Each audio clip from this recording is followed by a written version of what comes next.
Paz e graça, pessoal, estou aqui mais uma vez para fazer mais um vídeo, né, concernente ao texto de Mateus 17 e 21. Será que foi um acréscimo, uma adulteração? Será que esse texto está omitido, faz parte do original ou não faz? Bem, antes de começar aqui o vídeo, eu quero falar sobre as minhas redes sociais. O meu Facebook, Jefferson Nascimento, é a mesma foto daqui do canal do YouTube, ok? E o meu WhatsApp, para quem quiser aí, eu vou deixar aqui na descrição do vídeo, ok? E vocês peguem aí, beleza? Então é isso aí. Também não se esqueçam de que eu estou dando também aula de teologia e grego do Novo Testamento. Quem tiver aí interesse, ok? É só falar comigo aí. Beleza, pessoal? Então é isso aí. Bem, olhando-se o texto de Mateus 17 e 21, né?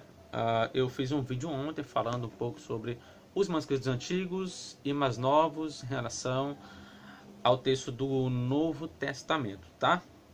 Se você ainda não assistiu, assista aí, ok? Que se você também não sabe o que é um texto crítico, texto eclético e etc., olhem lá o meu vídeo que eu explico, ok, pessoal? Bem, olhando aqui o texto, para quem defende que esse texto tem uma adulteração, qual é a base que eles têm para isso? Bem, eles adotam mais o texto eclético, tá? Que é o texto mais antigo. Por exemplo, esse texto aqui. Esse texto aqui ele é baseado num texto mais antigo, tá? Também esse texto aqui, que é igual, né? Os dois aqui, num caso, ok? Então, olhando-se para esse texto grego aqui, o Mateus 17 e 21 não existe nesse texto. Podem ver aqui, tá? Mateus, aqui ó. Aqui tá o 20. Cadê o 21 aí? Vocês podem ver aí que não tem, tá vendo? Não tem, ele pula para o 22, tá? Então, com base mais nos manuscritos mais antigos, esse texto ele não existe, pelo menos aqui em Mateus 17 e 22.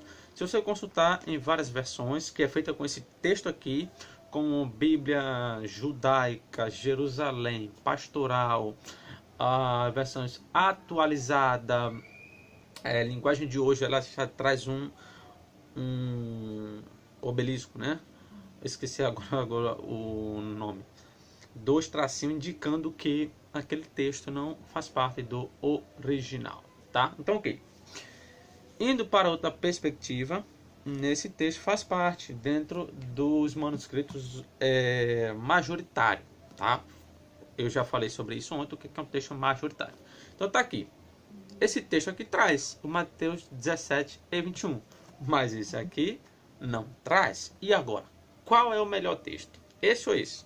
Bem, eu vou fazer aqui uma análise histórica, tá? Baseando-se dentro da tradição judaica, dos costumes judaicos, em relação à oração e o jejum, tá? Eu fiz uma pesquisa em relação a isso, tá? Eu vou aqui argumentar um pouco sobre essa questão. Bem, o primeiro ponto que eu queria responder é a seguinte coisa. Aqui no versículo 20 ou 19, os discípulos se aproximam dele, em particular, dizendo: por que não podemos nós expulsá-lo? Os discípulos não conseguiram expulsar aqui um demônio, ok? O verso 20, Jesus diz: por causa da vossa pequena fé, porque em verdade vos digo que se tivesse fé como um grão de mostarda, direis a este monte: passa daqui para colar, e onde passar, e nada vos será impossível. Mas esta caixa de demônio não se expulsa senão pela oração e pelo jejum. Então aqui dizem o seguinte: olha, é uma contradição, porque essa partícula mas, ela é uma partícula adversativa nesse texto, porque ele está falando mais. Se foi traduzido como mais, ele está colocando em jogo tudo o que ele falou antes. Então a fé que ele falou não é bem aquilo. Ele está falando sai pela fé, mas nessa casta aí só sai pela oração e pelo jejum. Como se fosse uma contradição. Ele está como se contradizendo. Mas olhando essa partícula aqui num texto grego, ela pode ser tanto uma partícula aditiva, ou seja, continuativa, como adversativa, tá? Por exemplo, o léxico, esse aqui, ele fala isso. Pode ser tanto aditivo quanto continuativo. Continuativo seria além disso, né? Então, por que não podemos expulsá-lo? Por causa da vossa pequena fé. Além disso, ou seja, além da fé, por causa da oração e do jejum. O dicionário Divine, né, que é esse aqui que eu vou pegar agora, né, aqui, ele também trata sobre essa questão no final, tá, aqui, sobre as questões da partícula de, né. Então, se você tiver aí o dicionário, vá no finalzinho aqui, ó. Partícula de. Ele fala aqui sobre essa questão, tá? Tanto adversativa quanto continuativa. Esse aqui também de Edward Robinson também fala a mesma coisa, adversativo e continuativo, e a concordância de Strong, né, da Bíblia, palavra-chave, que é essa aqui. Ele fala a mesma coisa. Então, se eu for traduzir como continuativo, não há nenhuma contradição, porque ele iria falar, além disso, ou seja, além da fé, vocês também têm que ter a oração e o jejum. Agora, entrando-se na questão do contexto judaico em relação ao jejum e à oração. Isso é muito importante. Às vezes não é só pegar os manuscritos e fazer uma análise, pronto, não tem no mais antigo, não faz parte do texto e não, não é bem assim.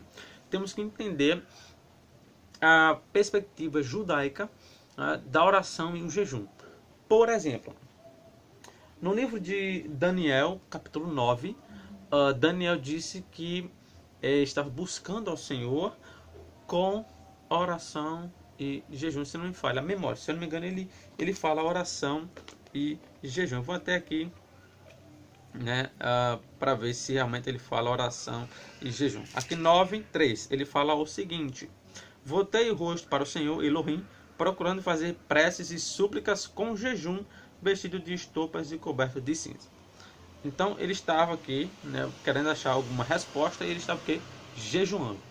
Segundo as tradições judaicas, existem fontes judaicas que atestam que o jejum ele estava ligado também a buscar uma resposta a Deus. Quando você queria saber algo, então vou jejuar para Deus ver aqui o meu sacrifício e me responder. Tá? Então eles tinham essa forma de agir. Então eles pegavam que então vamos jejuar. Então o jejum estava dentro do pacote da adoração a Deus. Isso você encontra no livro de Lucas 2, acho que é 2:37. Você encontra ali onde buscavam o Senhor com o quê? Oração e jejum. Então você tem, peraí. Então eles buscavam a Deus com oração e jejum, ok. Você tem, mas posteriormente, os apóstolos fazendo isso, né? Você tem ali em Atos 13, tá? Capítulo de número 2 e versículo 3. Vocês encontram aí essa questão aqui, ó. Durante uma celebração em honra do Senhor, da qual jejuavam, o Espírito Santo disse: separem para mim Barnabé e Saulo, para o trabalho a qual eu os chamei. Então jejuaram, oraram e expuseram as mãos sobre eles e os deixaram partir. Então veja, quando eles estavam reunidos, né, no versículo 1, ele diz que havia alguns profetas, doutores, Barnabé, Simeão, né, o negro, Lúcio, Cirineu, Manaém, companheiro de infância do Tetrarca, Herodes e Saulo. Ok. Então esse pessoal estava ali e eles estavam o quê? Jejuando e orando. E quando eles estavam jejuando, buscando ao Senhor em jejum, o que aconteceu? O Espírito Santo falou. Ou seja, isso que a tradição judaica apontava, de que o jejum era uma forma de você buscar uma resposta de Deus. Então eles estavam jejuando para algum propósito, tá? Buscando ao Senhor em jejum. E logo após o Espírito Santo fala para eles, dizendo: olha, separem para mim Barnabé e Saulo. Ou seja, foi uma resposta que eles tiveram ali, tá? Então essa é a questão. Então os apóstolos eles jejuavam, Atos 13. Você tem também em Atos 14:23, onde tem também, se não me falha a memória, a oração e o jejum. Você encontra também em Lucas 2:37, onde buscavam o Senhor com oração e jejum. você tem o próprio Cristo ensinando também o jejum, né? Concernente ali em Mateus 6, acho que é do verso 16 a 18, você encontra isso. Porque dentro também da tradição judaica você encontra algo muito interessante.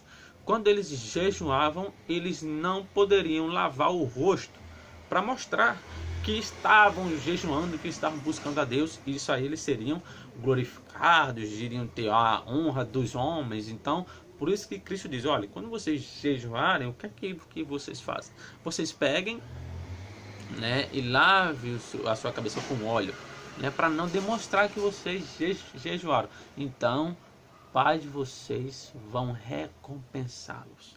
Ora, se o jejum para nada serve, por que Deus iria ali abençoar ou recompensar pelo jejum? Isso tem que ser levado em conta. Então, Cristo ensinou jejum.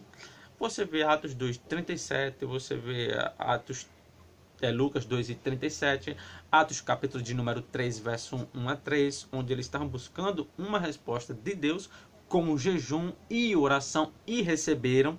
Então, o pacote do jejum, ele está o pacote da adoração dentro do judaísmo, ele estava também incluída a oração e o jejum.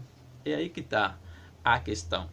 Os judeus, eles associavam o jejum como? Quando eles estavam tristes.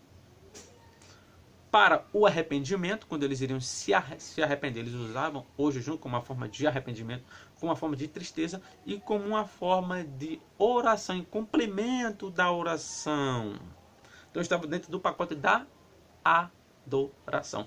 E Jesus estava em uma época da qual isso acontecia e ele mesmo sabia que a oração estava incluída com o jejum. Então, sim, é possível que Cristo tenha falado, né? Essa caixa só sai com oração e jejum, porque oração dentro do conceito judaico normalmente não se havia exclusivamente só a oração, o jejum também estava presente na oração.